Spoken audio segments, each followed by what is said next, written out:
अब मुझे सनातन धर्म के लिए और एक धारणा ये आती है कि सनातन धर्म काफ़ी ज़्यादा भेदभाव करता है। भेदभाव होता है, जैसे कि फॉर एग्जांपल स्त्रियों को काफ़ी ज़्यादा नीचे समझा जाता है कि आप लोग बोलते हो, आपके गीता के अंदर श्लोक दे रखा है स्त्रियों वैश्य तथा शूद्र, आप स्त्रियों को बेसिकली शूद्रों से कंपेयर कर रहे हो। हाँ। तो ये स्त्रियों को बेसिकली शूद्र से कंपेयर किया जा रहा है, सनातन धर्म ऐसा है। तो आप भेदभाव करते हो, सनातन धर्म बंद करो से, आप ब्रेन वॉश कर रहे हो हम सब लोगों का। हाँ। तो ये ऐसे प्रकार की धारणा है सनातन धर्म के लिए। तो और एक धारणा ये भी आती है कि ब्राह्मण क्षत्रिय वैश्य शूद्र, तो इसमें वैसे तो ये भगवान गीता में बता रहे हैं चातुर्वर्ण्यमय सिस्टम, वर्णों के गुणों के हिसाब से ये बांटे गए हैं। बट क्या है ना, हमारे पिछले कुछ जैसे 200 साल पहले कुछ ब्राह्मण ऐसे आए जिनकी पास इतनी ब्रेन नहीं थी, उनका ब्रेन IQ लेवल कम था। उन्होंने बोला कि हम ब्राह्मण कुल से जन्मे हैं, हम जनेऊ पहने हैं तो हम ब्राह्मण हो गए। तो इससे क्या हुआ ना, ये धारणा हुई कि सनातन धर्म का नाम खराब हुआ इससे, और इस लोगों को ये लगने लगा कि ब्राह्मण श्रेष्ठ है और शूद्र गिरा हुआ इंसान है। तो ब्राह्मण के कुल में जन्म लिया जिसने वो उसको जीने का अधिकार है, और शूद्र जिसने कुल में जन्म लिया उसको जीने का अधिकार नहीं है। तो ऐसी धारणाएं सनातन धर्म के प्रति लोगों ने बना दिया। जो एक्चुअली होता क्या है, कलयुग is all about creating narrative. जहाँ तक स्त्रियों के अपमान की बात है, ऐसे धर्म भी है जो बताते हैं तुम्हारी पत्नी तुम्हारी खेती है, इसको जितना जोतना है जोतो। अब ये सेंटेंस अगर हो जाए ना हमारे सनातन धर्म की तरफ कहीं लिखा हो, ये देखिए ये अपमान, ठीक है, ये ना दूसरे धर्म की किताब में लिखा है। अब बोल के दिखा। अब क्या हुआ, अब क्यों बोलती बंद हो गई? अब ये वो हमें बदतमीजी सिर्फ सनातन धर्म के प्रति करनी होती है, दूसरे धर्मों के करने की ना हमारी औकात नहीं है एक्चुअली।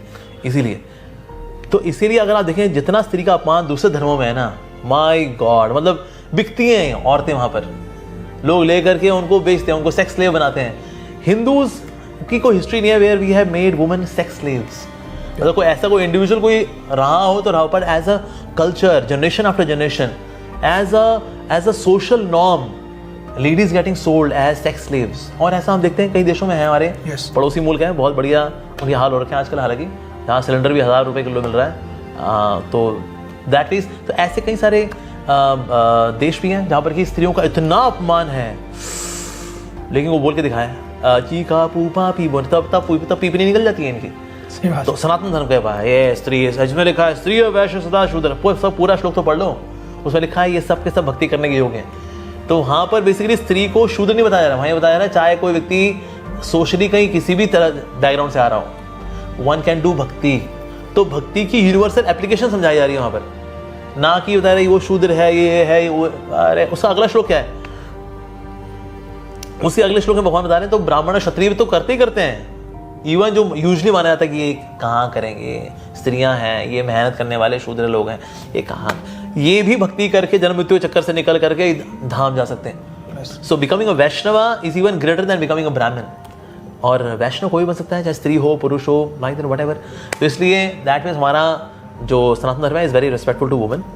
तो ये सिर्फ एक तरह का नैरेटिव क्रिएट किया गया है हैविंग कॉन्स्पिरेसी अगेंस्ट सनातन धर्म, पर लेकिन but we will cut this conspiracy. और यहाँ तो ब्राह्मणों की बात है, Brahmin means the one who by quality is a Brahmin. ऐसी एक होती है जाति, एक होता है आपका वर्ण। वर्ण इज बाय गुण, जाति इज बाय जन्म। तो किसी का जन्म या कहीं भी हो सकता है, लेकिन उसका वर्ण यानी ब्राह्मण क्षत्रिय वैश्य शूद्र होना, that is as per the nature the गुणा कर्म विभागशः चतुर्वर्ण्यमय सिस्टम। तो इसीलिए 4 वर्णों का निर्माण हुआ depending on the qualities which you have. If you are more academic that means you are Brahminical, भले आपका जन्म किसी परिवार में हुआ हो। और अगर किसी का नेचर है मैनेजमेंट करना, administration, that means you are Kshatriya, चाहे आपका जन्म किसी भी जाति में हुआ हो। उस तरह से वैश्य भी है, शूद्र भी है, और ये सब मिलकर एक दूसरे की सेवा करते हैं। This is ideal system. ब्राह्मण जो है शिक्षा देगा किसको, ब्राह्मण क्षत्रिय वैश्य शूद्र को। क्षत्रिय रक्षा करेगा किसकी, ब्राह्मण क्षत्रिय वैश्य शूद्र की। अच्छा वैश्य है वो संसाधन देगा, रिसोर्सेज देगा किसको, ब्राह्मण क्षत्रिय वैश्य शूद्र को। शूद्र है वो फिजिकल एक्सरसाइज करेगा, फिजिकली एग्जीक्यूट करेगा सेवाओं को, किसके लिए, ब्राह्मण क्षत्रिय वैश्य शूद्र। सब के सब मिलकर के एक दूसरे का साथ देते हैं। दैट इज आइडियल वर्णाश्रम सिस्टम। तो आज जो कास्ट सिस्टम हम देखा कुछ जगह पे है, ऊंची जाति नीची जाति, that was never ever part of our Sanatan Dharma. That is some low class cheap imitation of Sanatan Dharma. तो चीप है, डिस्टॉर्टेड है, विकृत है, और वो सनातन धर्म नहीं है, पर उसकी एक भद्दी कॉपी है और कुछ नहीं। Sanatan means everyone is given equal right specially to love God. सबकी अपनी रिस्पॉन्सिबिलिटीज हैं, कोई ऊंच नीच नहीं होती, एब्सोल्युटली नॉट। जैसे by birth I am actually Shudra, पर आप देखिए मेरे गले में तो ये जनेऊ दिल्ली, ऐसा कैसे? क्योंकि इस्कॉन के अंदर हम किसी का जन्म देखिए उसको जनेऊ नहीं देते, जैसे जैसे क्वालिटीज डेवलप होती हैं, ऑब्जर्व किया जाता है, उसका इंटरव्यू होता है, उसका टेस्ट होता है, and then one can get genuine, no problem, Gayatri करो, इसमें कोई समस्या नहीं। तो जन्म से भले कोई और हो, लेकिन आपके व्यवहार, आपके गुण जो भक्ति से उठते हैं basically, and then you can upgrade yourself. So this is Sanatan Dharma. तो इसमें ऊंच नीच का भेदभाव बिल्कुल भी नहीं है, भक्ति करने का सबको समान अधिकार है। हमारे मंदिर में सभी अलाउ होते हैं, हमारे गेट पे कोई भेदभाव नहीं कि ऊंची जाति वाले अंदर आएंगे, जैसे कोई नीची जाति वाला जाएगा तो उसमें कैं बच जाएगा, कहता है नहीं बात, तू नीची जाति का तो बाहर निकल ले भाई। ऐसा नहीं है, सब दर्शन करते हैं, सब प्रसाद पाते हैं, सब नाचते गाते हैं एक दूसरे का हाथ पकड़ करके, सो नाइस। इवन ऐसे लोग भी जो गाय का मांस खाए हुए पहले, आज भक्ति में आकर के सब उनकी बुरी आदतें छूट चुके हैं, and they become Vaishnavas more than Brahmins. So this is Sanatan Dharma actually, no भेदभाव।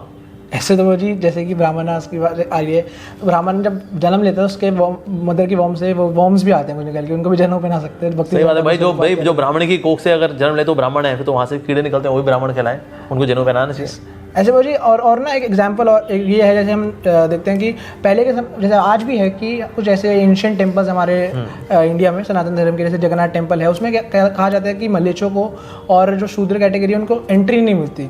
तो ये कॉन्ट्रोवर्शियल और कॉन्ट्रडिक्टरी लग रहा है थोड़ा। कुछ कॉन्ट्रडिक्शन नहीं है, बेसिकली लोग ना फॉरेन नेशनल वालों को अलाउ नहीं करते। उनके किसी क्रॉनिकल में लिखा है कई विदेशी लोग आएंगे, जगन्नाथ जी को यहाँ से उठा करके ले जाएंगे भुवनेश्वर, तो उनका जगन्नाथ जी से बड़ा प्यार है, कहते हैं हमारे जगन्नाथ जी कोई ना ले जाए, तो लिख दिया उन्होंने जी विदेशी लोग अलाउड नहीं, जो नॉन हिंदूज हैं दे आर नॉट अलाउड। तो इसीलिए कहीं ना कहीं वो ऊंच नीच के भाव के बजाय उनका पॉजिटिवनेस है जगन्नाथ जी को लेकर के, हमारे जगन्नाथ जी को कोई पुरी से उठा करके भुवनेश्वर ना ले जाए, बिकॉज वी लव हिम।